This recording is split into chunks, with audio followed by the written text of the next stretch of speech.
think we do. Let's do some vocal exercises to get us started. Everything gets centered up here. One hen, two ducks. One hen, two ducks, three squawking geese. One hen, two ducks, three squawking geese, four corpulent porpoises. One hen, two ducks, three squawking geese, four corpulent porpoises, five limerick oysters. One hen, two ducks, three squawking geese, four corpulent porpoises, five limerick oysters, six pairs of Don Alfonso's tweezers.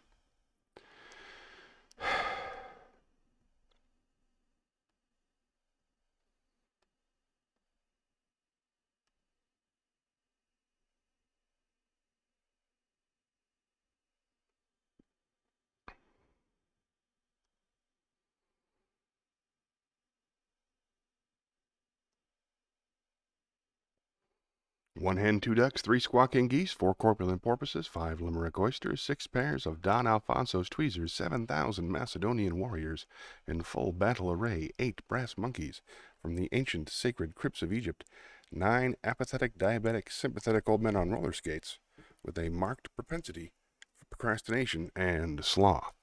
All right, let's check the chat. All right, everything's working. Let's get started.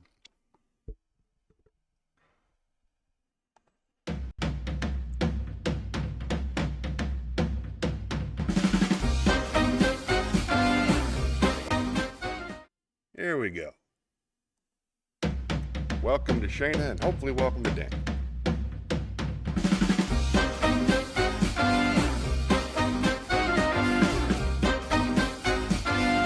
That's the best painting yet, Shayna. That looks really good. Good morning, and welcome to Johnny Millwater's Happy Place. I'm your host, Johnny Millwater. Thanks for coming in. Sorry about all the hassles getting going this morning. Oh, did that thing again. Sorry about all the hassles coming in this morning. I tried both my cameras. They didn't work.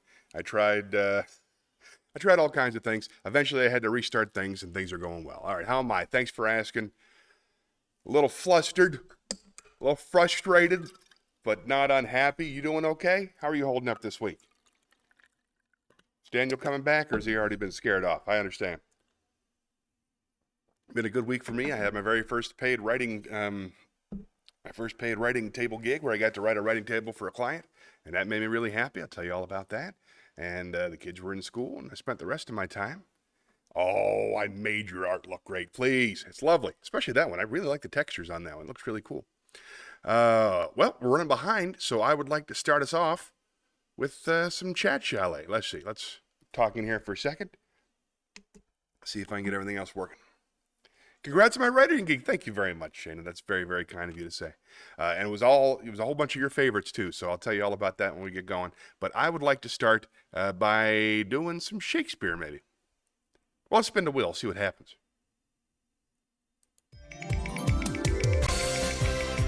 I like to start with Shakespeare. Come on, Shakespeare. Come on. Yeah, yeah, yeah.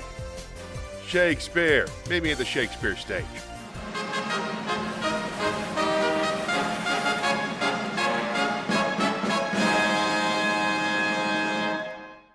Got to open up the script I wrote. Let's see, we got some sonnets. This is a sonnet about growing old. This is a sonnet number 37. Whoop. I'm losing my signal. Up, and it's back. Okay. This is sonnet number 37 by William Shakespeare. As a decrepit father takes delight to see his active child do deeds of youth, so I, made lame by fortune's dearest spite, take all my comfort of thy worth and truth. For whether beauty, birth, or wealth, or wit, or any of these all, or more, entitled in thy parts, do crowned sit, I make my love engrafted to this store.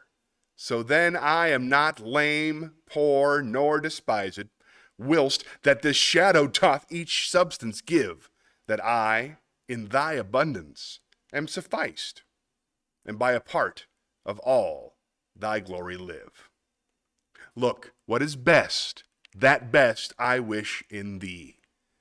This wish I have, then 10 times happy me. fun. Let's see what we're talking about. Let's see. Congratulations on the writing gig. Thank you. Oh, got a gig for the Active 55. Some of them were lively, and some of them were in wheelchairs. They dance a lot. They dance differently, but they dance. You know what I'm saying? Yeah, that's terrific. I'm really glad you got some gigs, especially because you spent so much time putting out the videos. I like the videos. I've been looking at your social media. I look at it every day. Look at everybody's, and I think I've seen your face like the past 5 days in a row, dancing, smiling, showing people a good time. And I couldn't be happier. I'm really happy that you get the word out, and I hope you get lots more gigs, and I hope I can help. Yep, sure couldn't hurt. Now it's just a matter of getting in front of the right people. All right, that was fun. Let's spin the wheel.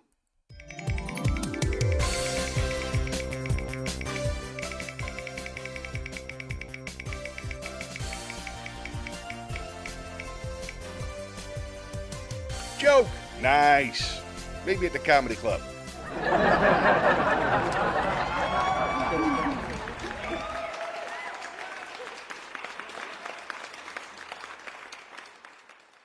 Oh, you betcha. Nobody's rooting for you harder than we are here at the Johnny's Happy Place show. Let's see. I got a couple of jokes. First, I'm going to tell you a dirty joke that I heard on a reel the other day from the guy who played Super Dave Osborne, whose real name Bob Einstein is his real name. Brilliant comedian. Bob Einstein was telling this joke. He loves old jokes. So, two women are walking. Well, here we go. Two women are walking down a bridge, and one woman says to the other, says, "Hey, I kind of feel like peeing off the side like the boys do." So her friend says, "Well, there's nobody around. Go ahead and try it." So she pulls down her pants. She leans over the bridge. She says, Look, I'm going to pee right on that canoe down there." And her friend says, "That's not a canoe. That's your reflection." Dad's here. Hi, Dad. Welcome. Thank you for saying my hair is looking good. I really, really, really need encouragement with my hair. Thank you. That helps. Dad is here. Glad you made it, Dad. We had a slow start today. Had a whole bunch of things didn't work out, but they're all working now. So hooray for that. Hope you're doing well. If you have any requests, let me know. All right, let's spin the wheel.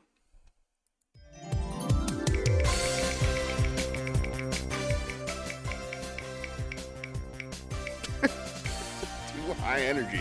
Yeah, we don't like to jump around much in the Millwater household. Ooh, pros! There we go.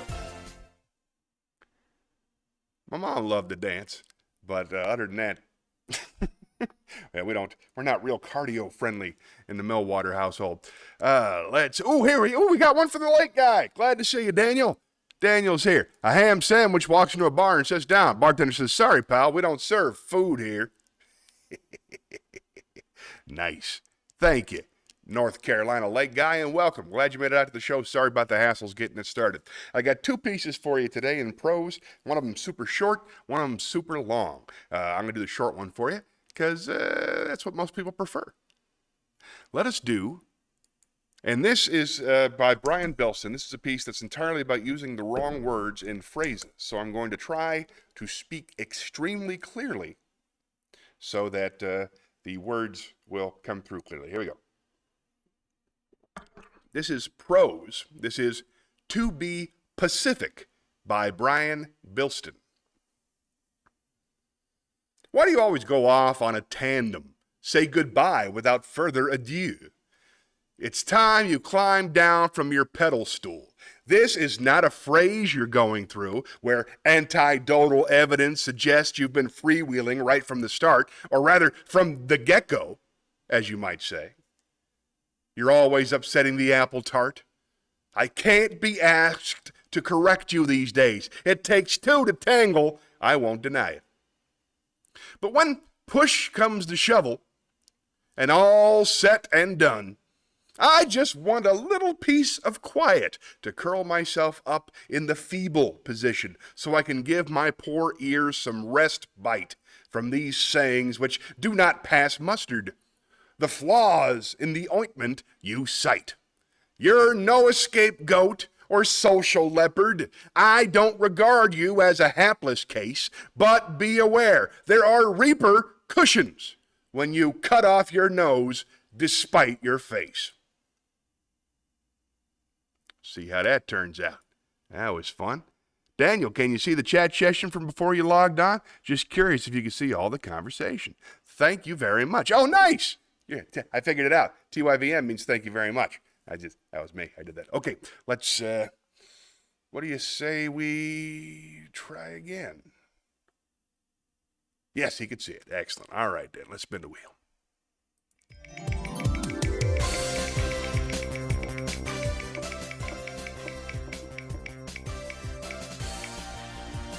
Oh, nice. Meet me in the campfire.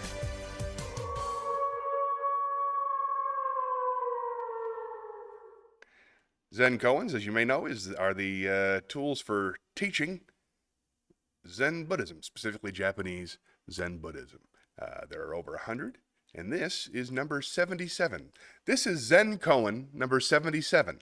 No attachment to dust. Zengetsu, a Chinese master of the Tang dynasty, wrote the following advice for his pupils. Living in the world, yet not forming attachments to the dust of the world, is the way of a true Zen student. When witnessing the good action of another, encourage yourself to follow his example. Hearing of the mistaken action of another, advise yourself not to emulate it. Even though you are alone in a dark room, be as if you were facing a noble guest. Express your feelings, but become no more expressive than your true nature. Poverty is your treasure. Never exchange it for an easy life. A person may appear a fool, and yet may not be one. He may only be guarding his wisdom carefully. Virtues are the fruit of self-discipline, and do not drop from heaven of themselves as does rain or snow. Modesty is the foundation of all virtues. Let your neighbors discover you before you make yourself known to them. A noble heart never forces itself forward. Its words are as rare gems, seldom displayed and of great value. To a sincere student, every day is a fortunate day. Time passes, but he never lags behind. Neither glory nor shame can move him. Censure yourself, never another. Do not discuss right and wrong. Some things, though right, were considered wrong for generations. Since the value of righteousness may be recognized after centuries, there is no need to crave an immediate appreciation. Live with cause and leave results to the great law of the universe. Pass each day in peaceful contemplation.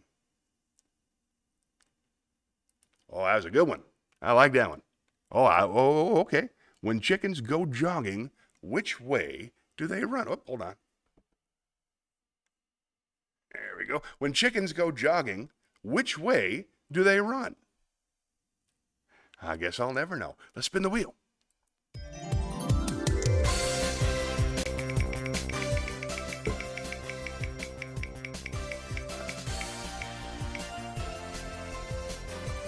Wisdom. Nice. Let's lay down some wisdom from on high.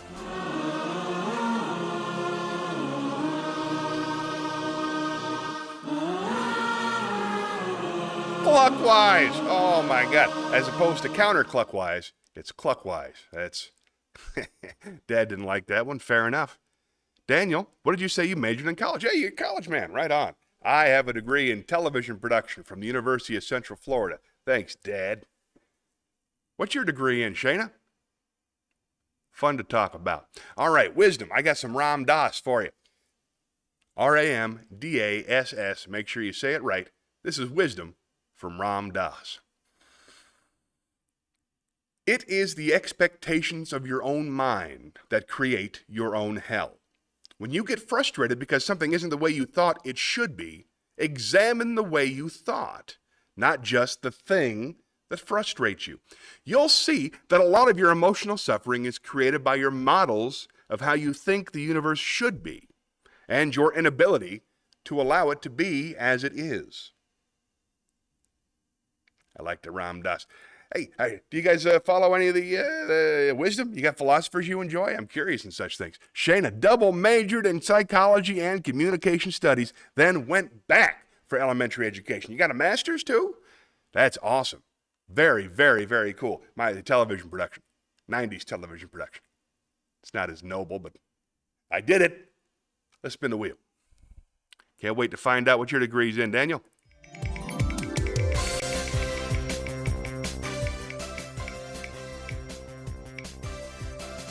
Ooh, acapella. All right, meet me in the acapella library, would you please? Ooh, 12 hours away till getting your master's. Wow. It's going to be a big day tomorrow. Okay. Let us do.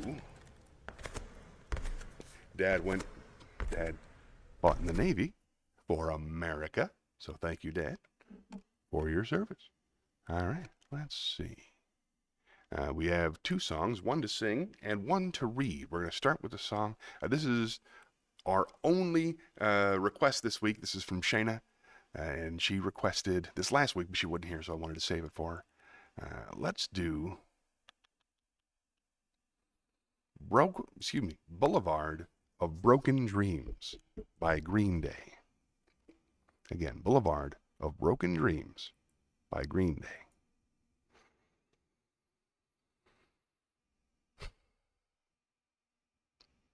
I walk a lonely road, the only one that I've ever known. Don't know where it goes, but it's home to me. And I walk alone. I walk this empty street on the boulevard of broken dreams where the city sleeps and I'm the only one. And I walk alone. My shadow's the only one that walks beside me. My shallow heart's the only thing that's beating. Sometimes I wish someone out there will find me. Till then, I walk alone. I'm walking down the line that divides me somewhere in my mind on the borderline of the edge. And where I walk alone, read between the lines what's fucked up and everything's all right. Check my vital signs to know I'm still alive. And I walk alone. Yay, thank you, Shayna. That was a good one. Oh, no, I'll do a happy song on the opposite of it. Don't even worry about it. No, I was not familiar with that song at all. And I didn't even listen to it because I was kind of excited about interpreting it purely. So that was fun. I hope you enjoyed it. All right, let's spin the wheel.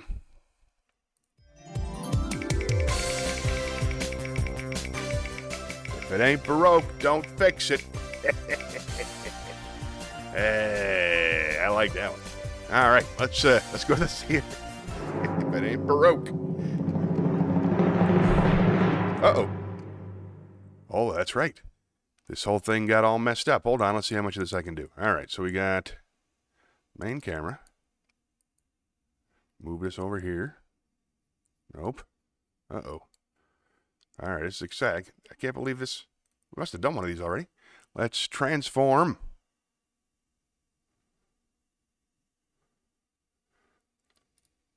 Whoop, no. Don't do that. Transform, fit to screen. Oh my God, what's happening? Sorry, everybody. Hey, it's me. Look how big I am. That's not what we want. We want to be over here and much, much, much smaller. There we go. Move this down a little bit and we're set to go. All right, we got a monologue.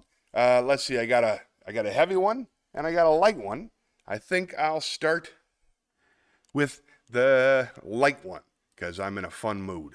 All right, here we go. You probably heard this before because it's a very, very famous piece of stand-up comedy, but it's one I've never performed before and I've always wanted to try. This is the Salt and Pepper Diner by a young John Mulaney from his first album, The Top Part. This is the story of the best meal I have ever had in my life. Okay, what happened, I was 11 years old in Chicago, Illinois, where I grew up, and I went to a place called the Salt and Pepper Diner with my best friend John. We walked in the diner one day, and they had a jukebox there, okay? And the jukebox was 3 plays for $1. So we put in $7 and selected 21 plays of Tom Jones's What's New Pussycat. And then we ordered and waited. Here's the thing about when What's New Pussycat plays over and over and over and over again. The second time it plays, your immediate thought is not, hey, somebody's playing What's New Pussycat again. It's, hey, What's New Pussycat is a lot longer than I first thought. The third time it plays, you're thinking, maybe someone's playing What New Pussycat again. And the fourth time it plays, you're either thinking, whoa, somebody just played What's New Pussycat 4 times, or at least somebody played it twice, and it's a really long song. So, the fifth time is the kicker. All right, now John and I are watching the entire diner at this point, all right? Most people have gotten wind as to what's going on, and we're staring at this one guy, and he's sitting like a booth with his stupid kids, and he's jumping around, and he's like staring at this coffee cup like this, and he's been on to us since the beginning, and he's sitting there, and his hand is shaking, and he has this look on his face like he had just got his 30-day chip from anger management, and he's staring like this, and the fourth song fades out, and it's dead quiet. Then, I don't know if you know this, but the song begins very subtly. Bwomp, bwomp, what's new, pussycat? God damn it! Silverware flies everywhere, and it was fantastic. But a word about my best friend John and what a genius he was. Because when we walked into the diner, okay, when we first got there, and I'm punching in the What's New Pussycat, all right, I punched in like 7 at this point, and John says to me, hey, before you punch in another What's New Pussycat, let's drop in one. It's not unusual. And that is when the afternoon went from good to great. After 7 What's New Pussycats in a row. It played 7 times. You hear bumped, ba-dun, dun, da-da-da-da-da-da-da, and the sigh of relief that went through the diner. People were so happy. It was like the liberation of France, you know? For years, scientists have wondered, can you make grown men and women weep tears of joy by playing Tom Jones's It's Not Unusual? And the answer is yes, you can, provided it is preceded by 7 What's New Pussycats. And on the other hand, when we went back, holy shit, it's not unusual, right? It fades out, it's dead quiet, right? What's new, pussycat? People went out of their minds. No one could handle it. No one could handle it. And they were surrounded by the seemingly indifferent staff that was just like, yep, same crap as always. They unplugged the jukebox after 11 plays, and that was the best meal I've ever had.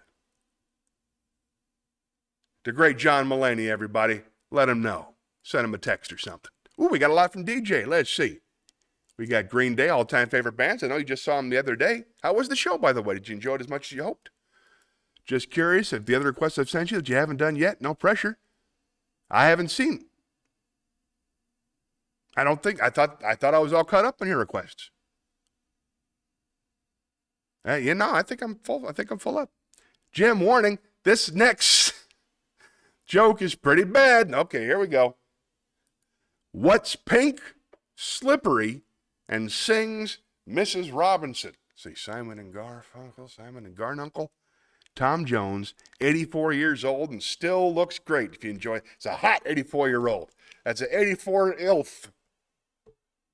Still sounds good, too. Still manages to exude that sex symbol energy. It is impressive. And those songs are very good. What's pink, slippery, and sings Mr. Robinson? I can't wait to find out. Sounds filthy. Hope it's filthy. Let's spin the wheel.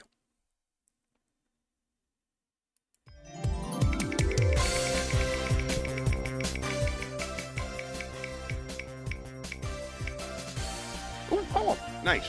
Meet me in the poetry corner.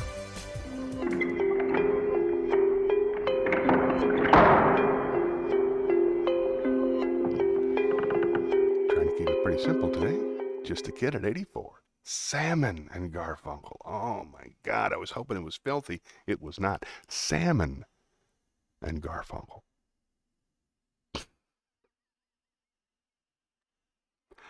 Oh, I gotta take a nap. All right, I got some poems. Wanted to keep it light this week, so we got you a few Shel Silversteins, because I know we got some Shel Silverstein fans here in the house. I'm certainly one of them. Let's do number 10. This is Put Something In, And this is from his book, A Light in the Attic. Draw a crazy picture. Write a nutty poem. Sing a mumble-gumble song. Whistle through your comb. Do a loony-goony dance. Cross the kitchen floor. Put something silly in the world that ain't been there before. Nice, I can live by that. This is yeses and noes. This is from the book Everything on It, which was gifted to me by my friend Shayna. Here we go. The yes-es said yes to anything that anyone suggested. The no-es said no to everything unless it was proven and tested. So the yes-es all died of much too much, and the no-es all died from fright. But somehow, I think the think for yourselfies all came out all right. One more. Hug a war from Where the Sidewalk Ends. I will not play tug-o-war. I'd rather play hug-a-war, where everyone hugs instead of tugs, where everyone giggles and rolls on the rug, where everyone kisses and everyone grins, and everyone cuddles and everyone wins. Love it. Should do some more of that. Oh, did I notice what he majored in? You know, as a matter of fact, I didn't. Let me scroll back up there. No, I'm afraid I didn't notice. I must have missed that part. And I don't have the ability to screw up on this, or scroll up, so perhaps you'd be kind enough to repeat it. I saw what you majored in. Let's spin a wheel. Uh-oh. Not the plus again. Has it been doing that? I hate it when the pause thing shows up on my face. Has that been happening?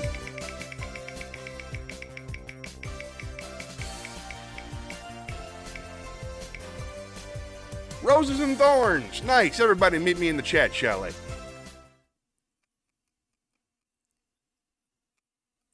Salmon and Garfunkel. Oh, my God. Okay. Hi, everybody. All right, so let's talk about... Oh, hey! Communications, radio, TV. Me too.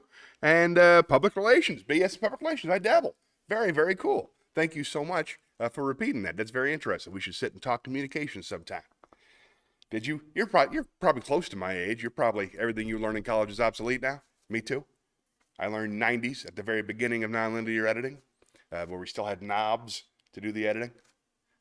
Anyway, we can talk about that later on. Roses and Thorns. Daniel, you're new to this, but everybody else should know how this works. You talk about the good parts of your day, your month, your week, whatever it is, and you talk about the bad parts. Your roses and your thorns. My last week, my rose, without a doubt, was my buddy Stu Watson hired me to bring together a team of comedians to run a writer's room for him. And we did 3 hours at the beautiful location by the Queen City Podcast Network with my friend Brian Baltashevitz. And we worked on his one-man show. I'm not really supposed to give too many details about it yet. It's not even a one-man show, but it's a story. It's a story about him. And we spent 3 hours writing together. Everybody got paid. Everybody had fun. It was everything I dreamed it would be. It's what I want to do for a living. And it's the first time I've gotten paid to do it. I've been doing it on my own for about 10 years. But it's the first time I've had a client. So I'm really excited about that. And, this is interesting. Daniel's Gen X, a potentiometer. A potentiometer.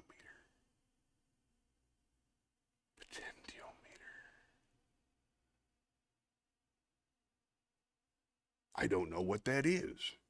I guess I was born in 1978, July. I don't know what generation that is. I'm just a guy. I don't really relate to any groups. I might have been born the same year as the Gen X, but I sure don't think like them. I know that. Most of them anyway. You guys seem cool. But the rest... Oh, the knobs! Yes, the potentiometer! Respect. He knew what it was called. The knobs. I don't know what I was thinking.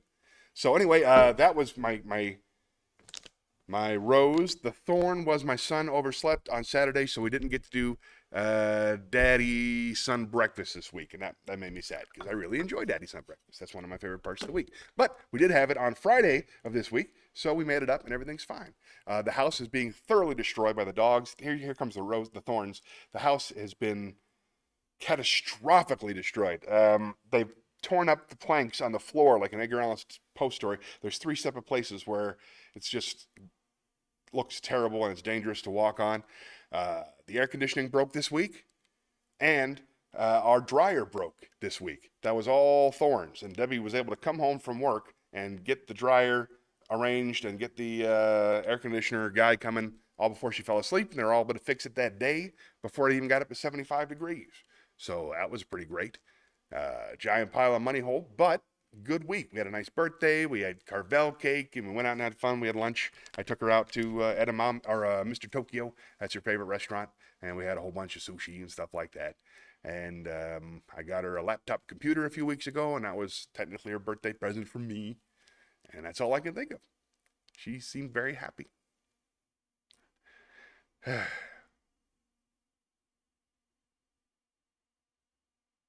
Well, let's keep moving. All right, then. Well, that was fun. That was an exciting time, right? It kind of went off to the Bahamas there for a minute. Oh, there it is. I was wondering about that trip. You went to visit your 95-year-old great aunt near Greenville, South Carolina. I remember that. You were telling me about that because that's why you couldn't be on the show last week. I know you're planning on taking a trip this week, too. Did you get to take that trip? Or are you doing it next Friday? I know because you had the gig on Friday. You were thinking of leaving. But how's she doing? Was the trip worth it? Was it rewarding? Was the weather okay? And how about you, Daniel? What are your ups and downs this week? I don't know anything about you except your work. And even your work, I only know the one piece. And I love it. I can tell you're my kind of guy. I just wish I knew more about you. Do you write a lot of music? Do you have albums? Do you have a band? Do you do comedy? Do you do improv comedy? Do you do acting? Where'd you get the goods, man? I'll tell you my deal. Here, you don't even know me. Let's see. Hey! Wow, ooh, shit. I'll give you one of those. 12-month kid. Where are you going for 12 months? Entertaining for 12 months. Okay, I can't wait to hear all about it. Give me something. Type in your bio, bud. Help me out. I'll tell you my stuff, and we'll keep going. I'm 46 years old now. I've been a comedian for 25 years. 26, 27. I've been an entertainer since I was 12 years old. I was a magician from the time I was 12 to I was 17. And then from 17 to about 30, I was a comedy magician. And then 30 to 40-ish, I was just straight stand-up who would occasionally sing a song. I hiked the Appalachian Trail in 2008 with my wife. We toured around the country for 2 years immediately after we got married in 2003. And I don't have a comedy show in the books right now, I don't think. Nope, no show in the books right now.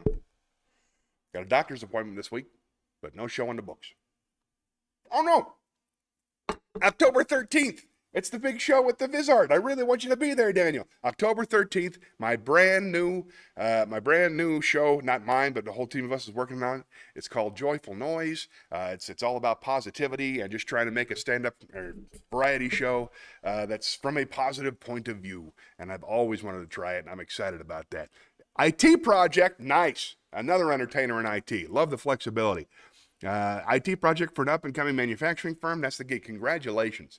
12 months, man. It's wonderful not to have to sweat for a little while. Good for you. Hope you celebrate it somehow. Let's see. The IT project for an up-and-coming manufacturing firm. Very nice. I did not hike the entire Appalachian Trail. I hiked the first 900 miles of it, and then we ran out of money. Ooh, you sing too? Very cool. Shayna has heard me sing karaoke. Very nice. And, of course, I've heard you sing your own creative work. At the Big Pasta Show, at the wax linguine, candle linguine. There it is. I have to have a picture of it in my head. The candle linguine. I remember on one of the screens you explained how to make candle linguine, which is, of course, if you weren't there, Dad, it was you light a candle and then you pour the wax into linguine. That's the secret right there. It's a great show. That candle linguine. It was him and a woman who I respectfully call Paul Platt's mom, just because that's how I know her. Singing songs that Daniel wrote. It was a fantastic show. It was an hour.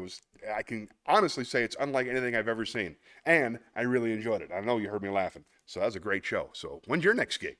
When's Pasta? When do the Pasta people get to come back and be part of the cult? I miss you guys.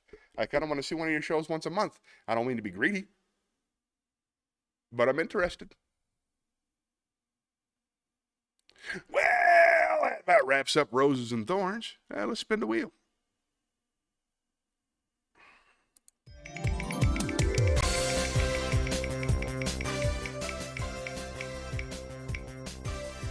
Oh, good, Shakespeare. Let's go to the Shakespeare stage.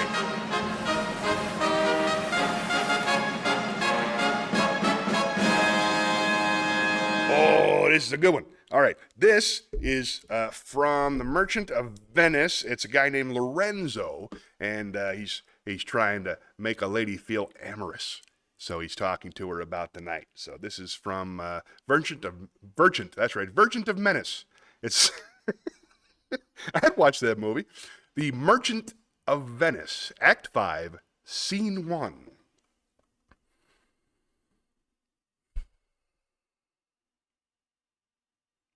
How sweet the moonlight sleeps upon this bank. Here will we sit and let the sounds of music creep in our ears. Soft stillness, and the night becomes the touches of sweet harmony. Sit, Jessica. Look how the floor of heaven is thick inlaid with patines of bright gold. There's not the smallest orb which thou behold'st, but in his motion, like an angel sings, still choiring to the young-eyed cherubims. Such harmony is in immortal souls. But whilst this muddy vesture of decay doth grossly close it in, we cannot hear it. Come, oh, and wake Diana with a hymn. With sweetest touches pierce your mistress's ear, and draw her home with music. The reason is, your spirits are attentive, for do but note a wild and wanton herd or race of youthful and unhandled colts, fetching mad bounds, bellowing and neighing loud, which is the hot condition of their blood. If they but hear perchance a trumpet sound, or any air of music touch their ears, you shall perceive them make a mutual stand, their savage eyes turned to modest gaze by the sweet power of music. Therefore the poet did feign that Orpheus drew trees, stones, and floods, since not so stockish, hard, and full of rage, but music, for the time, doth change his nature. The man that hath no music in himself, nor is not moved with concord of sweet sounds, is fit for treasons, stratagems, and spoils. The motions of his spirit are dull as night, and his affections dark as Erebus. Let no such man be trusted. Mark the music. Love it. Good stuff. Ooh, here we go. Hey, there's DJ Shayna's Thorne. I was wondering. Dad left out. I have no talent at all. That's ridiculous. Jim, I'm sure you have some talent. He's a very funny man. He just, doesn't get paid a lot of money for. Oh, hold on. What's going on in that lower corner there? I don't like it.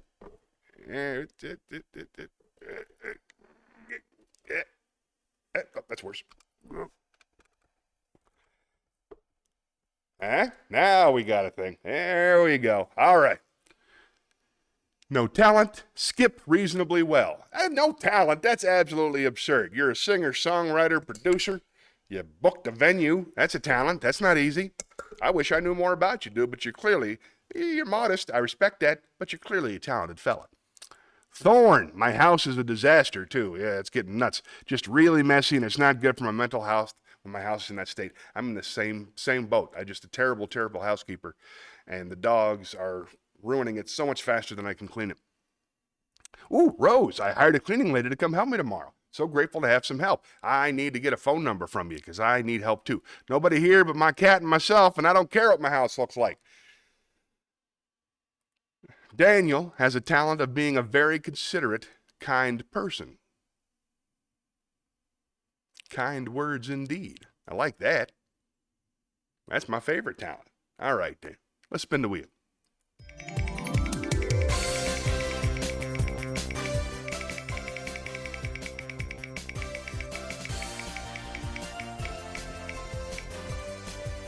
Joke. Nice. Meet me at the comedy club.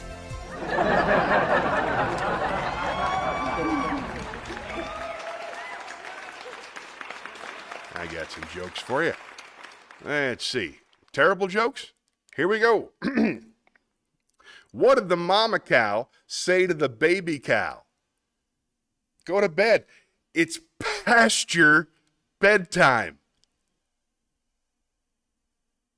No, you're right. You're right. Keep moving. Okay, here's another one. Why should you never use a dull pencil? Because it's pointless. Really? Another one? All right, one more. Why did the cookie go to the doctor? Because he was feeling crummy. All right, let's keep moving. You know what? One more. I'm going to do one more. There's one more. I kind of like this one. Okay. Where did the cat go after losing his tail? To the retail outlet. You retailed this. You didn't even have to pay full price to get his tail. Nah, you're right. Okay, let's see. Thank you, Shayna. Cleaning does a great job. Reasonable rates. Very cool. Oh, hey, Dad's got one. Why didn't the teddy bear finish his breakfast? I don't know. Why didn't the teddy bear finish his breakfast? Oh, that's a good one. Okay, hold on. I'm going to tape this one just for you. I like this one a lot. What did one hat say to the other hat? You stay here. I'll go on ahead. Nice. He was stuffed. Nice. Oh, everybody came with their own jokes today. That is very cool. Shayna guessed that one just barely. Very cool. All right, let's spin the wheel.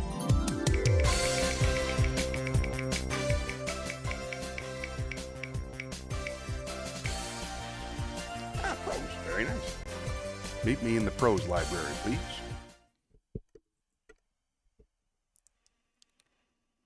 I got something for you by the brilliant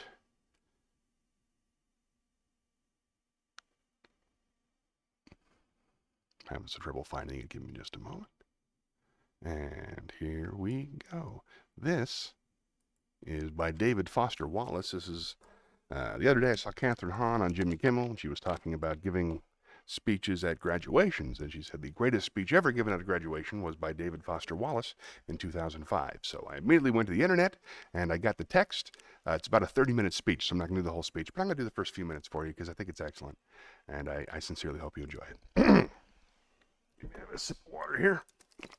It opens with a joke. You know how much I enjoy a nice joke. This is called This is Water by David Foster Wallace. There are these two fish swimming along, and they happen to meet an older fish swimming the other way, who nods at them and says, "Morning, boys. How's the water?" And the two young fish swim on for a bit, and then eventually one of them looks over at the other and goes, "What the hell is water?" This is a standard requirement of U.S. commencement speeches, the deployment of a didactic little parable-ish story. The story thing turns out to be one of the better, less bullshitty conventions of the genre, but if you're worried that I plan to present myself as the wise older fish explaining what water is to you younger fish, please don't be. I am not the wise old fish. The point of the fish story is merely that the most obvious, important realities are often the ones that are hardest to see and talk about. Stated as an English sentence, of course, this is just a banal platitude, but the fact is that in the day-to-day trenches of adult existence, banal platitudes can have a life or death importance. Or so I wish to suggest to you on this dry and lovely morning. Of course, the main requirement of speeches like this is that I'm supposed to talk about your liberal arts education's meaning, to try to explain why the degree you're about to receive has actual human value, instead of just a material payoff. So let's talk about the single most pervasive cliché in the commencement speech genre, which is that a liberal arts education is not so much about filling you up with knowledge as it is about teaching you how to think. If you're like me as a student, you've never liked hearing this, and you tend to feel a bit insulted by the claim that you needed anybody to teach you how to think, since the fact that you even got admitted to a college seems like proof that you already know how to think. But I'm going to posit to you that the liberal arts cliché turns out not to be insulting at all, because the really significant education in thinking that we're supposed to get in a place like this isn't really about the capacity to think, but rather about the choice of what to think about. If your total freedom of choice regarding what to think about seems too obvious to waste time discussing, I'd ask you to think about fish and water, and to bracket for just a few minutes your skepticism about the value of the totally obvious. Here's another didactic little story. There are these two guys sitting together in a bar in a remote Alaskan wilderness. One of the guys is religious, the other is an atheist, and the two are arguing about the existence of God with that special intensity that comes after about the fourth beer. And the atheist says, look, it's not like I don't have actual reasons for not believing in God. It's not like I haven't ever experimented with the whole God and prayer thing. Just last month, I got caught away from the camp in that terrible blizzard, and I was totally lost, and I couldn't see a thing, and it was 50 below, and so I tried it. I fell to my knees in the snow, and I cried out, oh, God, if there is a God, I'm lost in this blizzard, and I'm going to die if you don't help me. And now, in the bar, the religious guy looks at the atheist all puzzled. Well, then you must believe it now, he says. After all, you're here alive. The atheist just rolls his eyes. Oh, man, all that was a couple of Eskimos happened to be wandering by and showed me the way back to camp. It's easy to run this story through kind of a standard liberal arts analysis. The exact same experience can mean two totally different things to two totally different people, given those people's two different belief templates and different ways of constructing meaning from experience. Because we prize tolerance and diversity of belief, nowhere in our liberal arts analysis do we want to claim that one guy's interpretation is true and that the other guy's is false or bad, which is fine. Except we also never end up talking about just where these individual templates come from, meaning where they come from inside the two guys. As if a person's most basic orientation towards the world and the meaning of his experience were somehow hardwired, like height or shoe size, and automatically absorbed from culture like language. As if how we construct meaning were not actually a matter of personal, intentional choice. Plus, there's the whole matter of arrogance. The non-religious guy is so certain in his dismissal of the possibility that the passing Eskimos had anything to do with his prayer for help. True, there are plenty of religious people who seem arrogant and certain of their own interpretations too. They're probably even more repulsive than atheists, at least to most of us. But religious dogmatists' problem is exactly the same as the story's unbeliever. Blind certainty, a close-mindedness that amounts to an imprisonment so total that the prisoner doesn't even know he's locked up. The point here is that I think one part of what teaching me how to think is really supposed to mean. To be just a little bit less arrogant. To have just a little critical awareness about myself and my certainties. Because a huge percentage of the stuff I tend to be automatically certain of is, it turns out, totally wrong and deluded. Might read some more of that next week. I love him. I love him. I love him. I love him. Hey, Shane is here. Oh, wait, no, you were here before. Here we go. He was stuffed. What time does Serena wake up? 10-ish. 10-ish. Oh, 10-ish. Oh, my God. Because she plays tennis professionally. Ouch. Well, you got Disney Plus. Oh, I am so glad you asked. Little Mermaid so far. Good, good. They're both excellent. Sorry couldn't make it all the way through Moana. All right, then. Well, let's talk about Disney Plus for a minute. First of all, Hamilton. Hamilton is my go-to anytime I got Disney Plus on. Hamilton and The Simpsons. That's what I do with my Disney Plus. Love The Simpsons, love Hamilton. X-Men 97 was excellent. If you enjoy comic books, I do. Let's see. When I was a kid, I was particularly fond of Flight of the Navigator, if you want to find that. Winter Soldier is my favorite Captain America movie. The last two Avengers movies are pretty good. But I would just go straight to Hamilton. You really can't go wrong with Hamilton. Oh, there's also a really good travel series with Eugene Levy called Reluctant Traveler. I enjoyed that quite a bit too. So, excellent questions. If I think of anything else, I'll point them in your direction. The Ocean Show is excellent. I don't even know what show that is.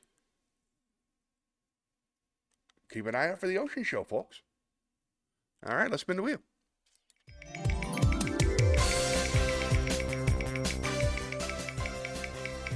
Oh, you haven't seen Hamilton? Oh my God!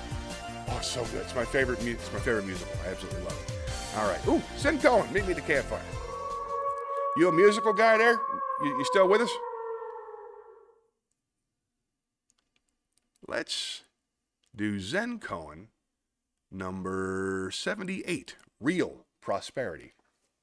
This is Zen Koan number 78, Real Prosperity. A rich man asked Sengai to write something for the continued prosperity of his family so that it might be treasured from generation to generation. Sengai obtained a large sheet of paper and wrote, "Father dies, son dies, grandson dies." The rich man became angry. "I asked you to write something for the happiness of my family. Why do you make such a joke as this?" "No joke is intended," explained Sengai. "If before you yourself die, your son should die, this would grieve you greatly.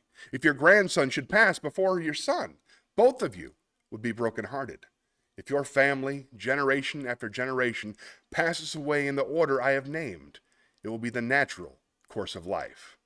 I call this real prosperity." Nice. Daniel, have you seen Hamilton? Do you enjoy that? We'll find out later. You might have got tennis. Oh, my God. Oh, tennis. Here we go. Let's spin the wheel.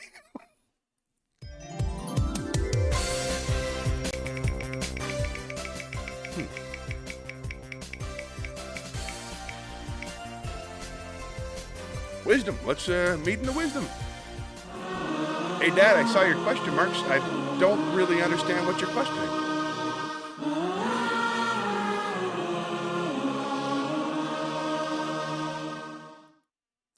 All right. This is about the power of inspiration, and it's by PatanJali. That is spelled P-A-T-A-N-J-A-L-I. PatanJali.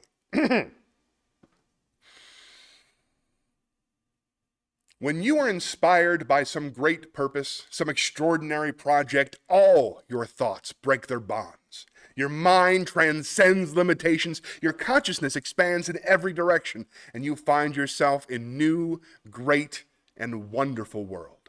Dormant forces, faculties, and talents become alive, and you discover yourself to be a greater person by far than you ever dreamed yourself to be.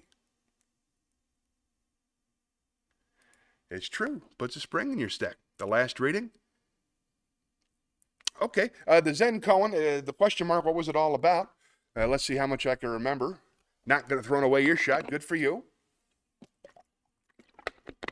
The last reading was the Zen Koan, and the Zen Koan was wishing people to die in the right order. It said first father dies, then son dies, then grandson dies. He says that that's real prosperity. If to die in the right order, that's luck. So that it's the natural order of things, and it's far less tragic, I think was the point. I don't know what we're supposed to learn from it, but that's the thing about Zen Koans. You don't know. Let's keep thinking. I don't know. Let's spin the wheel.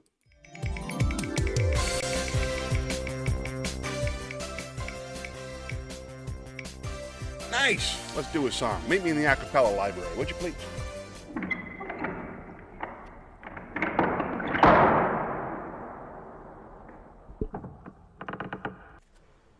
All right. I have picked out, because the writing this week was about my friend's show, which is, I'm not supposed to tell you too much about it, but I can tell you it's partially about a funeral for himself.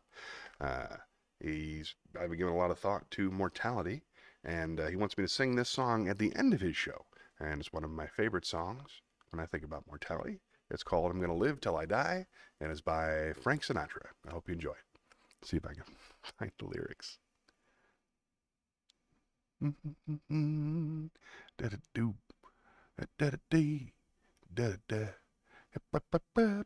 we go. I'm gonna live till I die. I'm gonna laugh instead of cry. I'm gonna take the town and turn it upside down. I'm gonna live until I die. They're gonna say, what a guy. I'm gonna play for the sky. Ain't gonna miss a thing. I'm gonna have my fling. I'm gonna live until I die. The blues I lay low, I'll make 'em stay low. They'll never trail over my head.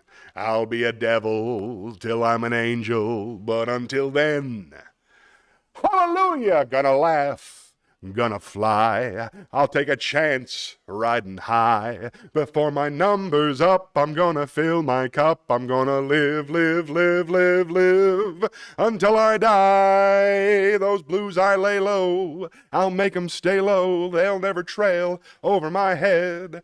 I'll be a devil till I'm an angel, but until then, hallelujah, gonna dance, gonna fly. I'll take a chance riding high. Before my number's up, I'm gonna fill my cup. I'm gonna live, live, live, live, live until I die. Ha! Fun. All right. He already did that. Very cool. I'd like to live a long, happy life, too. I'll see how it goes. Dad already did that. Don't have a fourth heart attack. I'll tell you what the doctor told me. It's not a matter of if, it's a matter of when. There's no way out, but I promise I'll stay near hospitals for the remainder of my life. How about that? I won't go too far out. Oh, that's a fun song. That felt good. Okay, let's spin the wheel.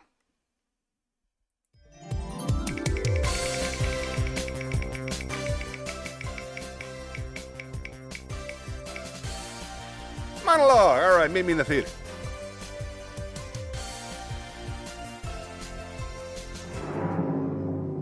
Pretty please. There, let me adjust something here. This is bothering me a bit. Main camera, a little bigger, and this way. Now we got ourselves a TikTokable thing. All right, here we go. This is from Lincoln. He was our president. A while back, before my time. This is from the movie Lincoln. This is Lincoln addressing his cabinet. It's from the movie Lincoln.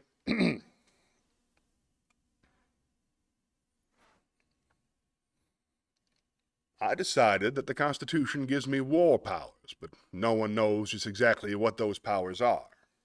Some say they don't exist. I don't know.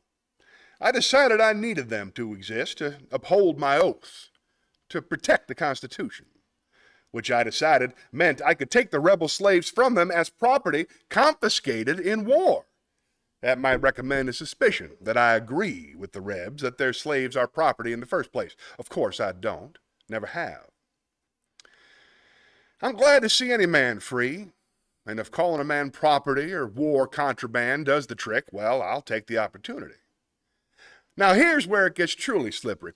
I use the law allowing for the seizure of property in a war, knowing it applies only to the property of governments and citizens of belligerent nations. Well, the South ain't a nation, and that's why I can't negotiate with them. So if, in fact, the Negroes are property according to the law, I have the right to take the rebels' property from them if I insist they're rebels only and not citizens of a belligerent country. And slipperier still, I maintain it ain't our actual southern states in rebellion, but only the rebels living in those states, the laws of which states remain in force. The laws of which states remain in force. That means that since it's state laws that determine whether Negroes can be sold as slaves, as property, the federal government doesn't have a say in that, at least not yet. Then Negroes in those states are slaves, hence property, hence my war powers allow me to confiscate them, and as such, so I confiscate them. But if I'm a respecter of states' laws, how then can I legally free them with my proclamation as I've done? Unless I'm canceling states' laws. I felt the war demanded it. My oath demanded it. I felt right with myself, and I hoped it was legal to do. I'm hoping still. 2 years ago, I proclaimed these people emancipated. Then, thenceforward, and forever free. Now let's say the courts decide I had no authority to do it. They might well decide that. Say there's no amendment abolishing slavery. Say it's after the war and I can no longer use my war powers to just ignore the court's decisions like I sometimes felt I had to do. Might those people I freed be ordered back into slavery? That's why I'd like to get the 13th Amendment through the House on its way to ratification by the states. Wrap the whole slavery thing up forever and as soon as I'm able. Now, end of this month. And I'd like you to stand behind me, like my cabinet's most always done. As the preacher said, I could write shorter sermons, but once I start, I get too lazy to stop. I signed the Emancipation Proclamation, a year and a half before my second election? I felt it was in my power to do it. However, I also felt that I might be wrong about that. I knew the people would tell me. I gave them a year and a half to think about it, and they reelected me. And come February the 1st, I intend to sign the 13th Amendment. Some Lincoln. Daniel Day-Lewis. Oh, he's good too. Daniel Day. I wanted to throw that in. Yeah, Daniel Day-Lewis is fantastic. I love him. All right. Looks like Lake Guy. Haven't seen him in a while. You still here? Love that. Remember it well. Thanks, Dad. Appreciate you. All right, let's read some poems.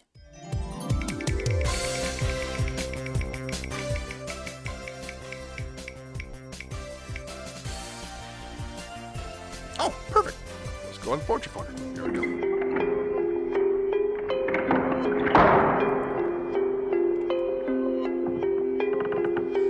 Headphones back on and wrap up the big show.